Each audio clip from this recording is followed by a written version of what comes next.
Bienvenue à tous. Madame la ministre, Madame la maire de Paris, Madame la présidente de la région Île-de-France, Monsieur le recteur, Monsieur le président du CNRS, mes chers collègues, chers présidents d'établissement, chères étudiantes, chers étudiants, Mesdames, Messieurs. Les universitaires, lorsqu'ils sont invités à l'étranger, en reviennent souvent envieux des conditions de travail dans les universités étrangères. Avec ce magnifique bâtiment partagé entre l'École d'économie de Paris et l'École normale supérieure, nous disposons désormais au cœur de Paris d'un cadre et d'un outil de travail qui peuvent rivaliser avec les plus beaux campus. Ce nouveau bâtiment, dont le projet remonte au milieu des années 2000, résulte d'un engagement fort des pouvoirs publics en faveur des sciences sociales, prise au sens large ici, qui inclut l'économie. Cet engagement revêt aujourd'hui une importance particulière en ces temps troublés où les résultats scientifiques se trouvent si souvent mis en question au profit de faits dits alternatifs. L'affirmation des sciences sociales comme un des piliers de la réflexion et également un guide de l'action politique est donc essentielle. Je tiens à remercier ici l'ensemble des acteurs qui ont permis à ce chantier de grande envergure d'aboutir. Nos financeurs, tout d'abord, l'État, la ville de Paris, et pour une contribution vraiment exceptionnelle, la région Île-de-France, ainsi naturellement que l'ensemble de leurs services qui ont travaillé à ce chantier. Je voudrais associer à ces remerciements le rectorat de Paris, qui a su nous accompagner tout au long de cette longue aventure, comme sur nos autres projets. Un bâtiment, cela naît d'un projet intellectuel, en l'occurrence celui de faire vivre et travailler en synergie les enseignants, les chercheurs, les étudiants de plusieurs disciplines, l'économie, la sociologie, la géographie, dans un cadre propice aux interactions et à l'élaboration de nouveaux projets. Je tiens à saluer ici l'architecte Thierry Van de Wingert, qui a su donner à cet édifice une dimension et une force qui marqueront d'une empreinte profonde le paysage universitaire du 14e arrondissement, dont je salue la maire ici présente, Madame Karine Petit. Une réussite architecturale, oui, et qui peut rivaliser avec les prouesses réalisées pour l'édification des bâtiments de l'autre côté du boulevard Jourdan, notamment ceux de la Cité internationale universitaire de Paris, dont la déléguée générale nous fait aussi l'amitié de sa présence. Une réussite architecturale qui ne serait rien sans toutes les équipes et les salariés des entreprises, dont certaines sont aujourd'hui représentées. Ce bâtiment, il faut le dire, est aussi en grande partie leur œuvre. Et je voudrais aussi saisir cette occasion pour remercier le personnel de l'école normale, responsable de la prise en main de ce nouveau bâtiment et qui va en assurer le fonctionnement et la sécurité. J'ai également une pensée pour mes prédécesseurs à la tête de l'école normale supérieure, Étienne Guillon, Gabriel Ruget, Monique Cantos-Perber. Étienne m'a fait le plaisir d'être là aujourd'hui. Dans le travail d'un chef d'établissement, il y a beaucoup de temps et d'énergie dépensés pour monter et conduire ces projets immobiliers complexes. J'en sais quelque chose. Et puis il y a parfois, comme aujourd'hui, le bonheur de voir les fruits du travail initié par ses prédécesseurs.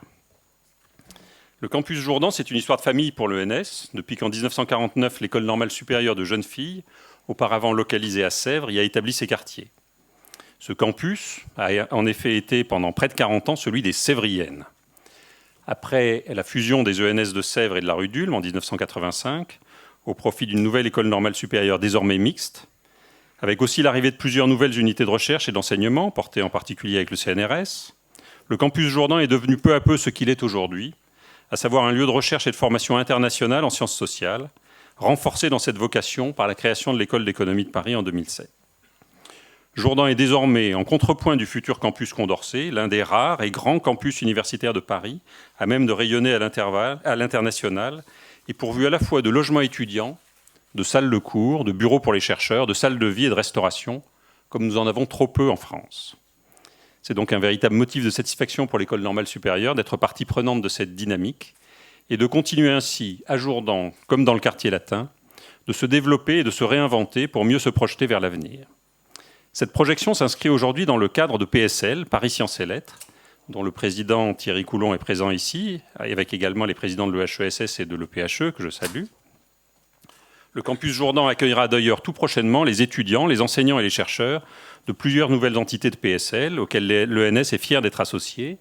Tout d'abord, le cycle pluridisciplinaire d'études supérieures, le CPES, un premier cycle universitaire innovant, qui vient proposer une alternative au traditionnel dilemme entre classe préparatoire et licence universitaire. mais aussi le Centre européen d'études républicaines, ce CEDRE, que vous nous avez fait l'honneur d'inaugurer en novembre dernier, Madame la Ministre, et Monsieur le Secrétaire d'État, que je salue. En 1794, lors de la création de notre école, c'était dans l'an 3, sous la Révolution française, les membres de la Convention nationale soulignaient déjà à quel point l'éducation, l'enseignement et la science constituaient les pierres de touche de la République et du progrès humain. Surtout, disait-il alors, et là je les cite, « surtout à une époque où il convient de rassembler toutes les lumières et toutes les forces de la philosophie contre des préjugés qui se réveillent et contre des superstitions renaissantes. » Vous conviendrez avec moi que cette description s'applique toujours et de manière plus intense encore depuis quelques mois. Cette flamme républicaine qui a présidé à sa création, l'École normale supérieure s'emploie à continuer de la faire vivre, et les reflets des panneaux de bois et de métal de notre nouveau bâtiment seront là aussi pour nous rappeler la lumière de la raison et de la critique que portent en elles les sciences sociales, la raison et la critique qui sont les ferments de notre démocratie. Je vous remercie.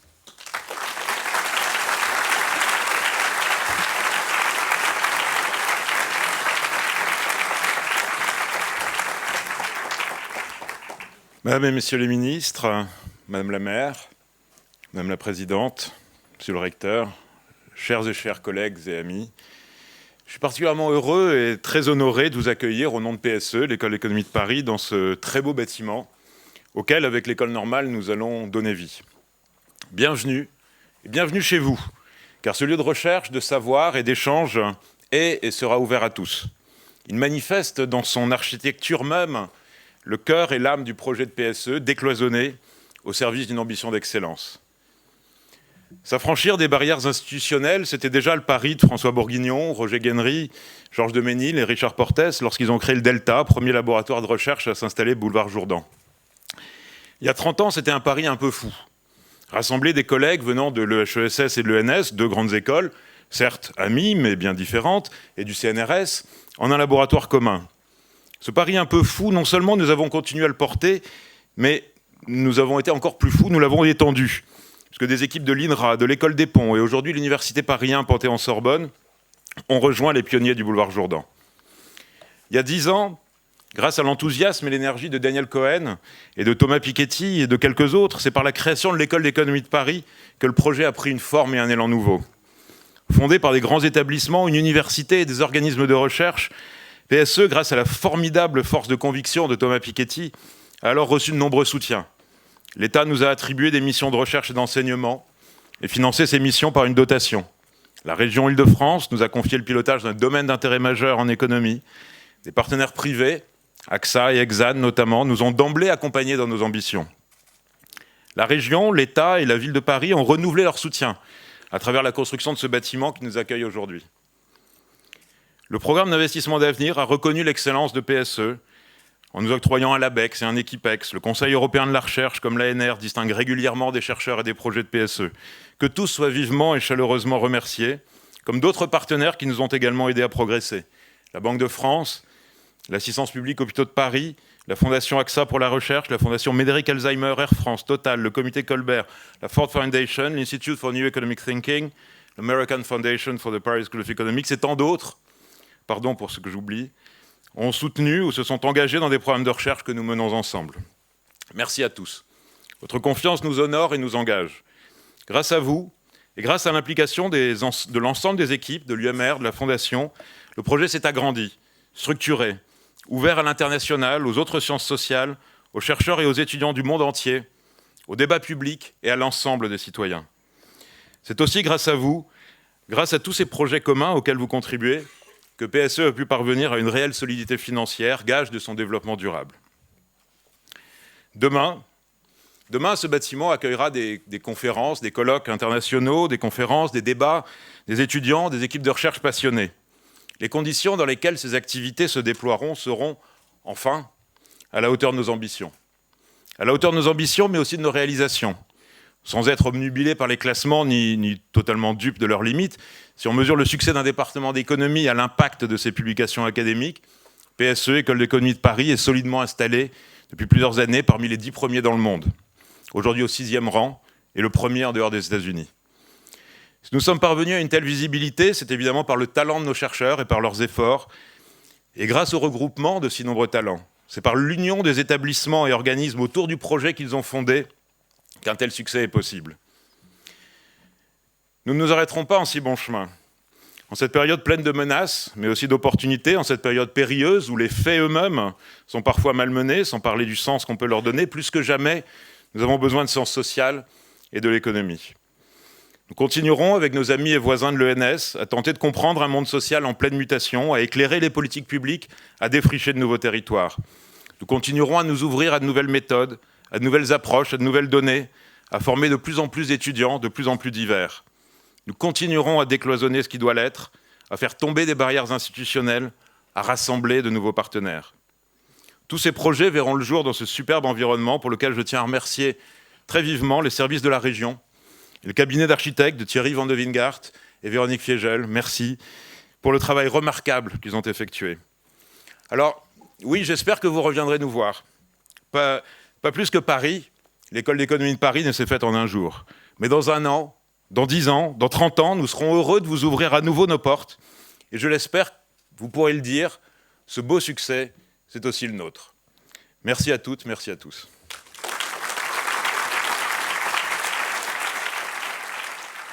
Je voudrais saluer la ministre de l'Éducation, le secrétaire d'État Thierry Mandon, la maire de Paris qui nous accueille ici, évidemment, chez elle. Saluer le directeur de l'École normale supérieure, le directeur de l'École d'économie de Paris, le président de l'université PSL, Paris Sciences et Lettres, le président du CNRS. Je vais m'arrêter là parce que je vais oublier des gens très éminents, le recteur de l'Académie de Paris, les maires d'arrondissement qui sont ici présents, la maire du 14e, le maire du 6e, la vice-présidente de la région en charge de l'enseignement supérieur et de la recherche. Vous voyez, si je continue. Mais je voudrais vous dire, mesdames et messieurs, que je suis vraiment très, très heureuse d'être ici pour cette très belle inauguration. Alors, on ne va pas se mentir, il faut 10 ans pour construire un magnifique bâtiment comme celui-ci dans Paris. Donc, je ne vais pas prendre sur moi tout le crédit de la décision de financement de ce projet.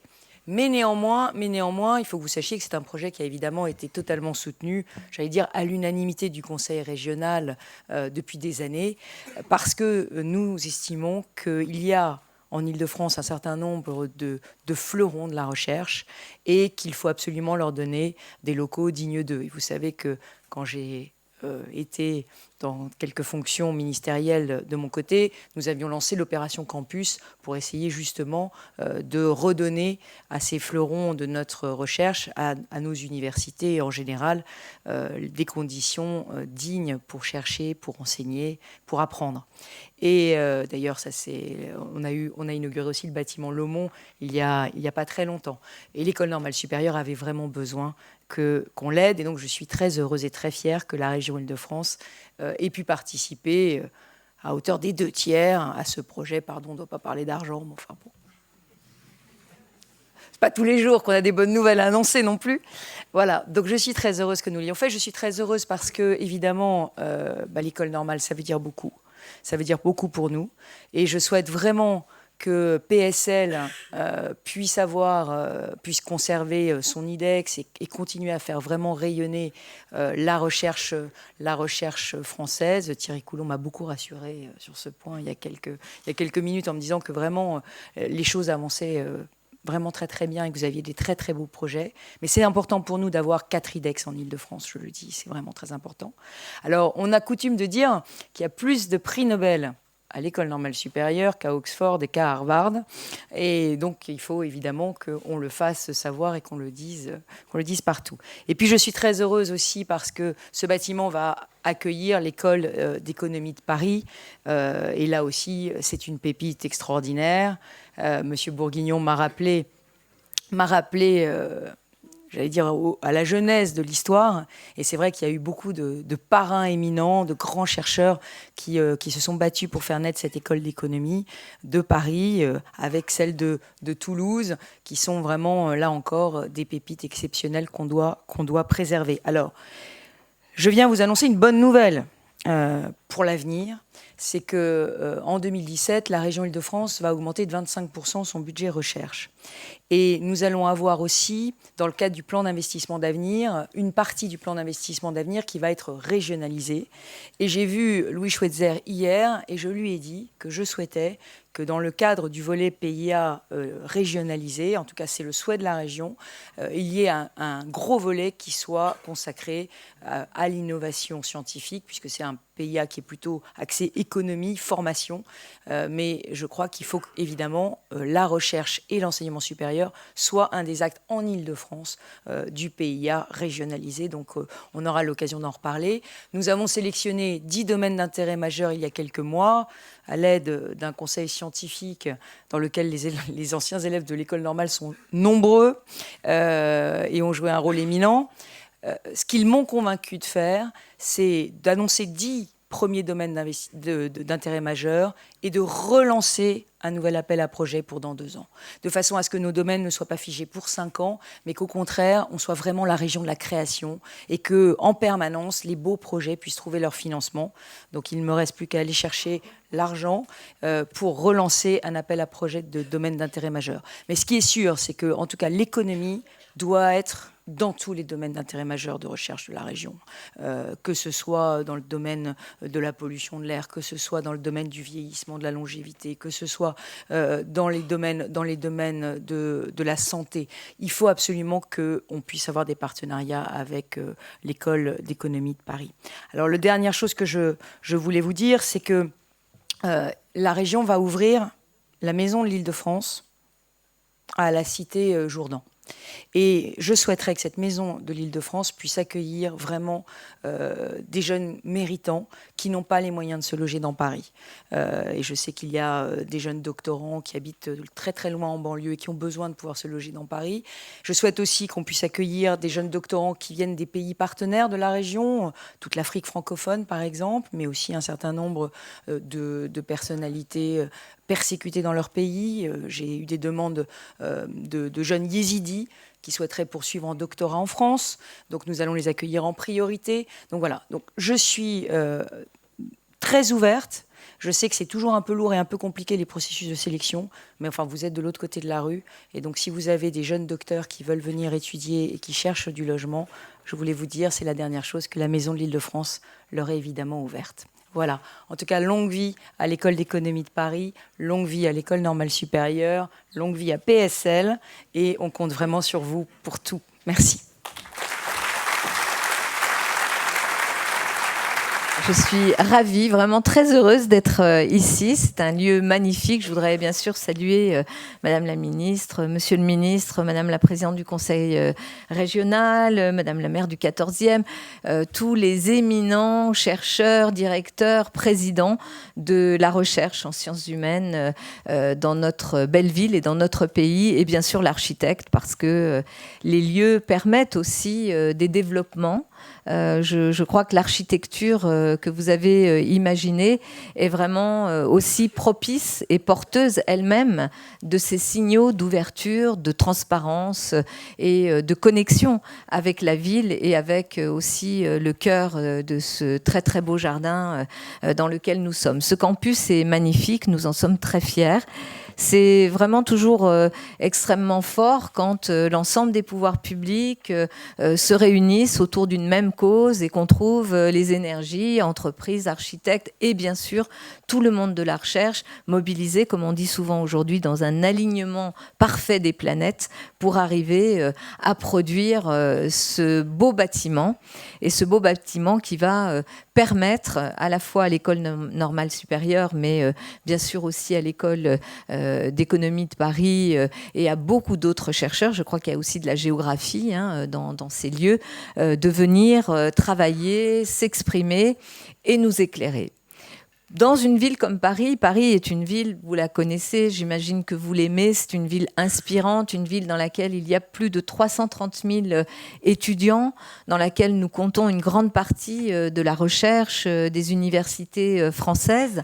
Et c'est une ville aussi ouverte au monde parce que, et ce site le sera également, parce qu'aujourd'hui, la recherche ne peut pas se faire, bien évidemment, sans être totalement, immédiatement concernée par sur les grandes évolutions du monde, ce lieu va vraiment nous permettre de nous éclairer, vous permettre de nous éclairer. C'est un lieu extrêmement important et vous l'avez dit avant moi, plus que jamais, les sciences humaines sont indispensables. Dans ce monde très troublé, dans ce monde complexe, que d'aucuns essayent de simplifier d'une façon telle que finalement on ne le comprend plus et beaucoup de nos concitoyens restent accrochés au mythe d'un monde passé qui forcément serait bien meilleur que celui qui nous attend. Dans ce contexte-là, très complexe, dans lequel la vérité a perdu sa place dans le débat public, dans le débat politique et médiatique, dans ce monde très complexe, on a plus que jamais besoin des sciences humaines pour nous éclairer. Éclairer nos concitoyens, mais éclairer aussi les responsables publics et politiques. Je le dis comme beaucoup d'autres responsables politiques, nous naviguons à vue. Nous avons un ensemble d'informations, nous les croisons, nous travaillons, nous avons heureusement des équipes performantes, compétentes, qui elles-mêmes s'intéressent aux grands mouvements du monde et quelle est notre place à nous dans ces mouvements et quel est le cap que nous devons prendre. Vers quoi faut-il aller, avec toujours la peur de l'erreur d'analyse, la peur de prendre un chemin qui ne serait pas le chemin qui permettrait au plus grand nombre d'entre nous de nous en sortir, de nous projeter positivement dans nos vies. Et cette difficulté dans la décision publique qui est aussi bousculée par l'accélération des choses, par une information qui en chasse une autre, par le fait qu'on survole et qu'il n'y a plus grand-chose qui se fait, en tous les cas qui s'explique en profondeur, tout cela met une responsabilité encore plus importante sur les sciences humaines. Et responsabilité sur les sciences humaines et responsabilité sur les décideurs publics et privés, bien sûr, de comprendre, de prendre en considération cette masse d'analyses, d'informations et également, bien sûr, de projections qui doit être au cœur de ce qui nous anime quand nous décidons. C'est quelque chose qui est vraiment permanent. Aujourd'hui, maire d'une grande ville, nous sommes dans un monde où on dit que le XXIe siècle est aussi le siècle des grandes villes et des mégacités. Qu'est-ce que ça veut dire ? Du point de vue de la maire que je suis, je trouve ça plutôt bien parce que ça veut dire qu'on se rapproche peut-être d'un niveau des acteurs sociaux, économiques et de niveaux de gouvernance qui sont beaucoup plus à dimension humaine. Mais qu'est-ce que cela signifie, par exemple, dans notre vie et dans notre patrimoine par rapport à l'héritage républicain et à l'égalité républicaine? Le rôle des grandes villes créatrices de richesses et qui attirent ces richesses, qui attirent aussi les laissés-pour-compte de la mondialisation, le rôle des grandes villes est questionné. La recherche sur les métropoles est une recherche un peu balbutiante. On a eu l'occasion souvent d'en parler. Pas vraiment une approche de cet espace, de ce niveau territorial, de ce niveau d'action qui soit en tant que tel aujourd'hui appréhendé par des mouvements de la recherche en France ou à l'international qui nous permettraient de comprendre vers où on va. Mais quand on a à décider des grandes infrastructures, quand on a à décider des grands choix, qui sont des choix qui vont nous impacter sur le long terme, et que ces choix doivent nourrir sur le court terme, dans l'immédiat, des décisions qui doivent donner aussi confiance à nos concitoyens sur les capacités de cet ensemble démocratique à pouvoir décider d'un avenir et de ne pas trop se tromper, ou en tous les cas d'être capable de s'adapter aussi à des choses qu'on n'aurait pas vues au moment où on prend les décisions. Tout ça, ce sont les réflexions qui nous animent en permanence. À chaque décision que nous prenons, quand on prend une décision concernant la lutte contre la pollution, quand on prend une décision majeure, indispensable sur la diminution du trafic automobile, des diesels, parce qu'il faut le faire, et si on ne le fait pas aujourd'hui, demain, on le payera tous très cher, on prend des décisions qui sont des décisions impactantes aujourd'hui, mais qui en même temps doivent toujours pouvoir être éclairées par les analyses et par le monde de la recherche. C'est ce que vous allez faire ici. Et moi j'espère, et je sais que c'est ce qui anime les chercheurs et les étudiants, de le faire dans l'ouverture la plus totale. Sachez qu'on a besoin de vous, on a besoin de cet éclairage.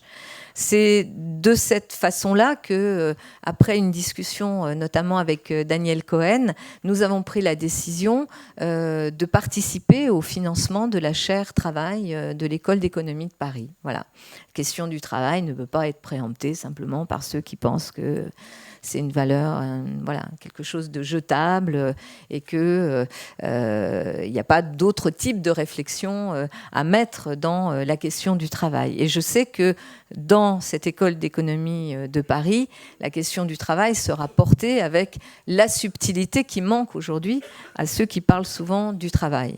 Et je pense, voilà, tout un monde, y compris de commentateurs, qui a peut-être autant besoin que les politiques d'apprendre et de se former. Donc on va avancer de cette façon-là. Et moi, je souhaite, puisque cette ville est une ville ouverte, c'est une ville qui est connectée avec les autres grandes métropoles. J'ai aussi la chance de présider le réseau des plus grandes métropoles mondiales. À partir du C40, nous sommes environ un peu moins d'une centaine de grandes métropoles qui se sont réunies autour de la question du climat, mais bien sûr la question du climat, elle pose la question sociale, la question économique, elle pose toutes ces questions en même temps. Eh bien, cette ouverture de cette ville, ce que nous pouvons apporter les uns aux autres, je sais, va permettre à ce campus, à ce qui va s'y passer, de rayonner encore plus et surtout de nous éclairer. On a besoin de ces lumières dans des temps où l'obscurantisme menace. Merci à vous. Mesdames et messieurs, les salutations ayant été faites, permettez-moi de vous appeler tout simplement chers amis. Quand on évoque l'enseignement supérieur et la recherche, l'école normale supérieure, l'école d'économie de Paris, il y a un certain nombre d'images qui surgissent. Ces images, c'est généralement les grands esprits, l'intensité du travail intellectuel, les thèses, les écrits, les articles. Et derrière tout cela, la formidable aventure de l'enseignement supérieur et de la recherche. Et on en oublie qu'il y a peut-être aussi une chose à avoir à l'esprit, c'est que tout cela ne se développe pas dans un ciel éthéré, mais a besoin de lieux physiques, concrets, tangibles, terre à terre.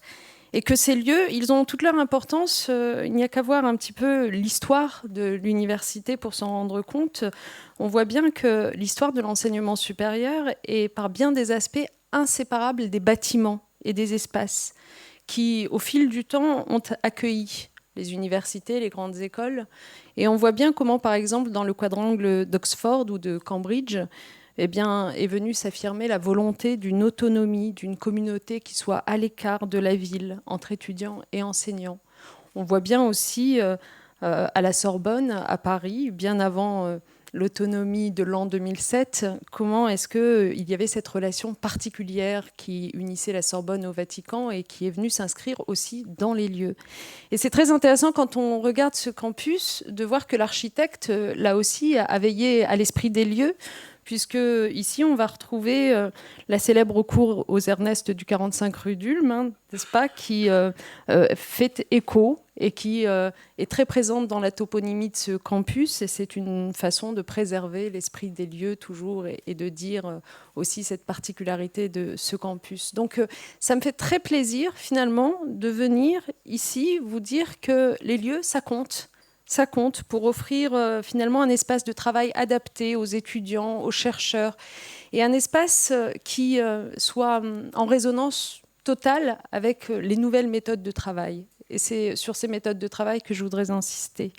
Parce que moi, à chaque fois que je discute avec des chercheurs, avec des scientifiques, et que je leur demande la genèse, l'avancement de leurs travaux, il y a toujours un épisode qui revient dans leur récit, c'est le moment de ce qu'ils appellent généralement la conversation-révélation.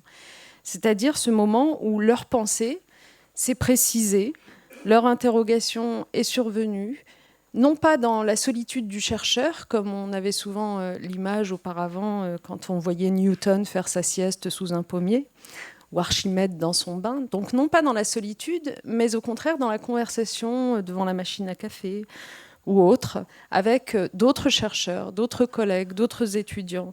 Et c'est ça qui à mon avis, caractérise aujourd'hui la réflexion et le travail des chercheurs, des enseignants et des étudiants.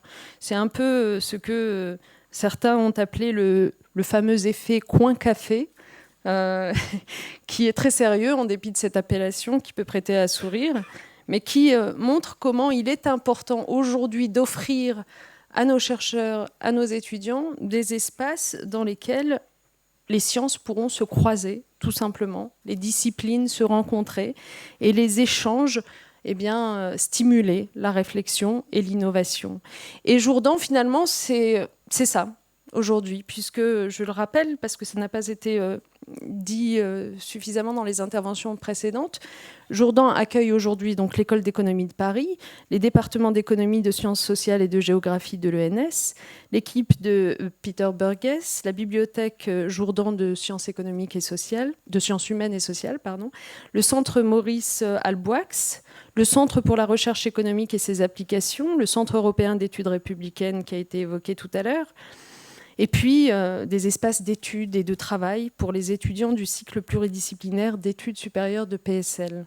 C'est quand même assez extraordinaire. Honnêtement, rien que de citer l'ensemble de ces institutions, on imagine sans aucune peine la complémentarité qui s'instaure entre les disciplines, entre les institutions, entre l'enseignement et la recherche. Et puis on imagine aussi pour vos équipes à tous, ce que ça apporte en termes de synergie, de dynamique, de plaisir aussi. Et je crois que c'est cette dynamique que nous avons voulu entretenir pendant tout le long de ce quinquennat et qui doit l'être encore pendant les années qui viennent, amplifiée bien entendu, aussi bien au niveau local que national. Et c'est vrai, Madame la Présidente de Région, plus sérieusement, que je veux vous remercier pour l'investissement de la région dans ce projet. À cet investissement des collectivités répond bien entendu celui de l'État, à travers les programmes d'investissement d'avenir, bien sûr. Je veux souligner d'ailleurs que les équipes présentes sur ce campus, dont l'excellence a déjà été reconnue à plusieurs reprises, vont avoir ici encore davantage les moyens d'exprimer leur potentiel et de franchir une nouvelle étape dans leur développement. Mais au-delà du PIA, à travers aussi notre action déterminée, cher Thierry Mandon, concernant l'immobilier de l'enseignement supérieur et de la recherche, pour que vous puissiez avoir des lieux à la hauteur de vos ambitions. Nous avons investi plus de 370 millions d'euros en nous appuyant à la fois sur les contrats de plan État-région et sur le plan campus. Et toute la politique de site que nous avons menée avait un objectif, avoir des ensembles visibles, compétitifs au niveau international, tout en conservant un ancrage territorial et national qui soit fort, avec des dynamiques collectives et des synergies dans nos territoires. Et nous avons accompagné ce changement très concrètement, puisque nous sommes allés jusqu'à attribuer des emplois aux établissements qui étaient engagés dans cette politique de site. Alors, mesdames et messieurs, dans un instant, vous allez avoir une table ronde sur la mondialisation, qu'on peut caractériser par la capacité de l'être humain à franchir des frontières. Je vous avoue que j'ai hâte de vous entendre vous exprimer sur un sujet qui est, comme le disait Anne Hidalgo à l'instant, complexe et qui a donc besoin d'une pensée complexe, loin des slogans autour de la mondialisation heureuse ou de la mondialisation malheureuse. Mais si je vous parle de mondialisation, c'est que là, pour le coup, il y a une frontière que nous avons encore du mal à franchir, c'est celle qui sépare trop souvent le monde de la recherche de la société dans son ensemble. C'est ça le vrai sujet pour moi. Je crois qu'il y a nécessité pour nous, très loin du modèle oxfordien que j'évoquais tout à l'heure, d'isolement de la communauté étudiante et universitaire, il y a nécessité au contraire que la recherche vienne innerver la société dans son ensemble, qu'elle soit mieux connue, mieux reconnue. C'est ce que nous avons tenté de faire. Il faudra aller plus loin lorsque nous avons adopté, par exemple, le plan en faveur des SHS. C'est ce que nous avons fait aussi avec le livre blanc sur l'enseignement supérieur et la recherche qui nous a été remis dernièrement et dont nous avons accepté les recommandations. Mais je crois qu'il nous faudra, encore une fois, aller plus loin et inaugurer ce campus. C'est au fond la préfiguration de ce qu'il faudra faire. J'aime beaucoup le caractère très ouvert sur l'environnement, très lumineux, très, au fond, accueillant de ce bâtiment. Eh bien, faisons en sorte que, comme celui-ci, nos laboratoires à l'avenir, nos centres de recherche, nos bibliothèques envoient un message simple à leur environnement qui est: nous sommes ouverts, nous sommes à votre disposition et nous sommes là évidemment pour faire fructifier la société dans son ensemble. Merci en tout cas à chacun de vous d'y contribuer d'ores et déjà.